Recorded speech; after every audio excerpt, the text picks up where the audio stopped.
ఆంధ్రప్రదేశ్ ముఖ్యమంత్రి చంద్రబాబు నాయుడు మీడియాతో మాట్లాడుతున్నారు. లైవ్ చూద్దాం. ఆనాటి జనరల్ సెక్రటరీగా ఉన్నటువంటి రాజీవ్ గాంధీతో అవమానపడడం, అవన్నీ కూడా ఆయన మనసులో చాలా బాధ కలిగించడం, ఫైనల్గా తెలుగు వారి ఆత్మగౌరవం కోసం, అదే మరి తెలుగు వారి అభివృద్ధి కోసం ఆయన జీవితాన్ని సాక్రిఫైస్ చేసే విధంగా పార్టీ పెట్టారు. ఇది పునాది. ఈరోజు తెలంగాణలో కానీ ఆంధ్రప్రదేశ్లో ఇప్పుడుండే ప్రస్తుతం ఆంధ్రప్రదేశ్లో కానీ ఏ అభివృద్ధి కార్యక్రమాలు జరిగినా దానికి తెలుగుదేశం పార్టీ ప్రగాఢ ముద్ర ఉంది. అన్ని విషయాలు చేశాం. ఇటీవల విభజన జరిగింది, హేతుబద్ధంగా జరగలేదు. అదే మాదిరిగా ప్రజలకు అన్ని విషయాలు చెప్పకుండా ఢిల్లీలో నిర్ణయించారు. దీనివల్ల ఇబ్బందులు వచ్చాయని కూడా పదే మేము చెప్పాం.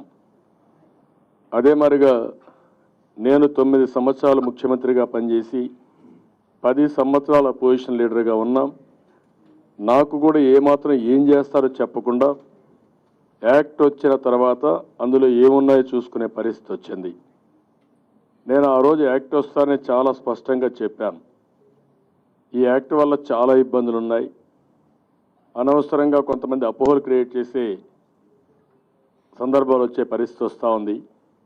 ఇదే కానీ చర్చ జరుగుంటే ఇలాంటి అపోహలు లేకుండా చేసే అవకాశం ఉండేది. దానికి ఆస్కారం ఇవ్వకుండా చేశారు. ఇక్కడుండే వాళ్ళందరినీ కూర్చొనిబెట్టుంటే, అందరినీ కూర్చొనిబెట్టి పరిష్కారం చేసుంటే ఆ పరిష్కారం వల్ల ప్రజలకు కూడా అర్థమయ్యేది లాభ నష్టాలన్నీ కూడా అని నేను చాలా స్పష్టంగా చెప్పాను. ఆ రోజు కూడా ఒక మాట చెప్పాను, ఈరోజు హైదరాబాద్ రెవెన్యూ వల్ల తెలంగాణలో సర్ప్లస్ బడ్జెట్ వస్తుంది, అది లెక్కల్లోనే చెప్పారు. మొదటి సంవత్సరం 10 నెలలకు గాను 16,000 కోట్ల రూపాయల లోటు బడ్జెట్ ఆంధ్రప్రదేశ్కు ఉంటుందని లెక్కలు ఇచ్చారు. అవన్నీ ఇచ్చినప్పుడు భవిష్యత్తులో ఇక్కడ కరెంటు వినియోగం ఎక్కువ ఉంటుంది, అక్కడ కరెంటు వినియోగం తక్కువ ఉంటుంది, కాబట్టి ఇక్కడ కరెంటు ఇబ్బందులు ఉంటాయి, ఆ ప్రాంతంలో ఆర్థిక ఇబ్బందులు ఉంటాయి. ఇవన్నీ అధిగమించాలంటే చాలా సమయం పడుతుందని కూడా చెప్పాను.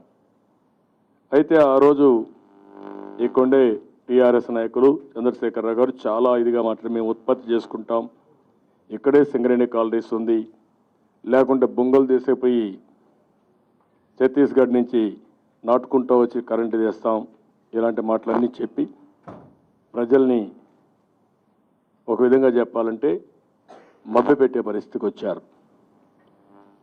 అయితే గవర్నమెంట్ వచ్చిన తర్వాత నేను చూసినప్పుడు కొన్ని ఇబ్బందులు వచ్చాయి. నేను అవన్నీ అధ్యయనం చేశాను. అధ్యయనం చేసిన తర్వాత నాకుండే అనుభవం కూడా, నేను ఇంత మునుపు సీఎంగా పనిచేయడం, ఈ దేశంలో పవర్ సెక్టర్ రిఫార్మ్స్ తీసుకొచ్చిన దానికి నేను ఆద్యుణ్ణి. నేనే పవర్ సెక్టర్ రిఫార్మ్ తీసుకొచ్చాను ఫస్ట్ టైం. ఆ రోజు నేను పవర్ సెక్టర్ రిఫార్మ్స్ తీసుకొచ్చి సమర్థవంతంగా పవర్ సెక్టర్ రిఫార్మ్స్ అమలు చేసిన తర్వాత 2094లో కరెంటు లోటు, ఆందోళనలు, ఎప్పుడు కూడా ఇబ్బందులు. అదే ఈ యొక్క రిఫార్మ్స్ వచ్చిన తర్వాత 2004 మిగులు కరెంటు, మిగులు బడ్జెట్ను కూడా సాధించాం. దానివల్ల రాష్ట్రంలోనే కాదు దేశంలోనే ఆంధ్రప్రదేశ్లో ఉండే పవర్ సెక్టర్ యూటిలిటీస్ అన్నీ కూడా ఒక ఆదర్శంగా పనిచేశాయని చాలా ప్రశంసలు వచ్చాయి, అవార్డ్స్ కూడా వచ్చాయి. నేను ప్రతిరోజు కంప్యూటర్ దగ్గర కూర్చొని 1 గంట దీన్ని మానిటర్ చేసేవాడిని, సమీక్షలు చేసేవాడిని, కంప్యూటరైజేషన్ అప్డేట్ చేసేవాడిని.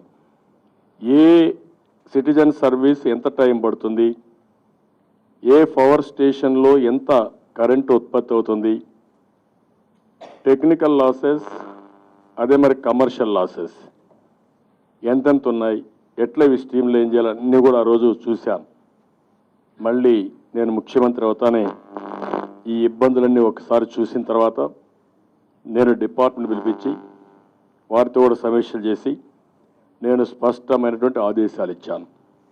ఆ ఆదేశాల ప్రకారం నేను ఎప్పటికప్పుడు మానిటర్ చేసిన దానిపైన 145 మిలియన్ యూనిట్స్ కావాలి. ఈరోజు 22 మిలియన్ యూనిట్లు షార్ట్ ఫాల్ ఉంటే ఆ 22 మిలియన్ యూనిట్లు జూన్ 8వ తారీఖు నుంచి ఈ రోజుకు ఓవర్కమ్ కాగలిగాం. ఒక 22 మిలియన్ యూనిట్లు వివిధ రకాలుగా సేకరించుకోగలిగాం.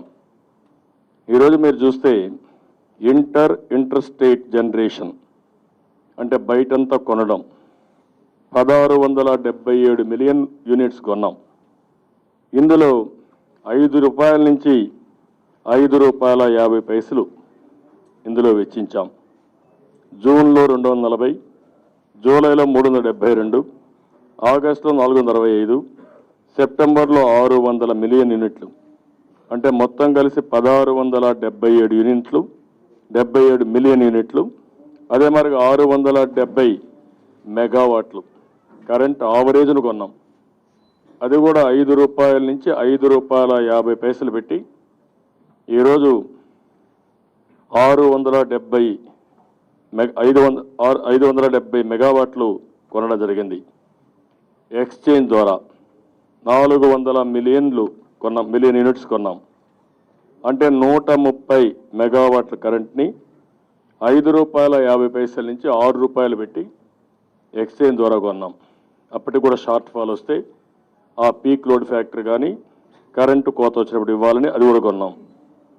ఇది కాకుండా ఈ రెండు చూస్తే మొత్తం 1977 మిలియన్ యూనిట్లు అంటే 700 మెగావాట్లు ఈ 4 సంవత్సరాల్లో ఆవరేజ్న బయట నుంచి కొన్నాం. 4 నెలల్లో 700 మెగావాట్లు కొన్నాం. అదే మాదిరిగా గవర్నమెంట్ ఆఫ్ ఇండియాతో మాట్లాడి అదే మరి ఎన్టీపీసీ దగ్గర నుంచి 200 మెగావాట్లు అది కూడా జజ్జర్ ఇది ఉంటే జూలై 2014 నుంచి మార్చి 2015 వరకు 200 మెగావాట్లు వాళ్ళ దగ్గర తీసుకున్నాం. నిన్నే అయితే కుందనకులం తమిళనాడులో న్యూక్లియర్ పవర్ ఉంటే అందులో నుంచి 50 మెగావాట్లు వాళ్ళ దగ్గర తీసుకున్నాం.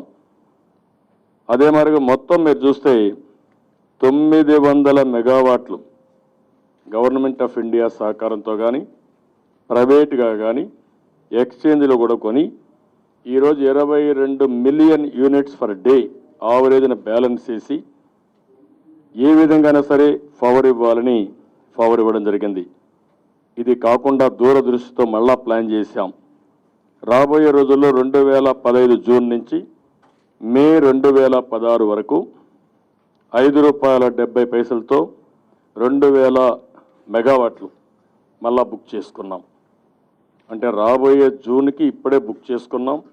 ₹5.70 పడుతుంది. ₹5.70 పడినా పర్వాలేదు, మనం తీసుకోవాలి, ఇబ్బందులు ఉంటాయి అనే ఉద్దేశంతో ముందుగానే తీసుకున్నాం. అదే మరి ఇంకొక పక్కన మీరు చూస్తే టెండర్స్ పిలిచాం. 2,400 మెగావాట్లకి కాంపిటేటివ్ బిడ్డింగ్ ద్వారా ఒక రీజనబుల్ టైంకి కరెంటు కావాలని ఒక బిడ్డింగ్ లాంగ్ టర్మ్కి దానికి కూడా బిడ్డింగ్ పిలిచాం. రేపు ఎల్లుండి వస్తే అవి కూడా వస్తాయి. ఆ విధంగా వచ్చిన కరెంటు కూడా ముందుగానే ఒక 4-5 సంవత్సరాలకు మనకు వచ్చే వరకు దీన్ని కూడా బ్యాలెన్స్ చేసుకోవడానికి అది కూడా తీసుకున్నాం.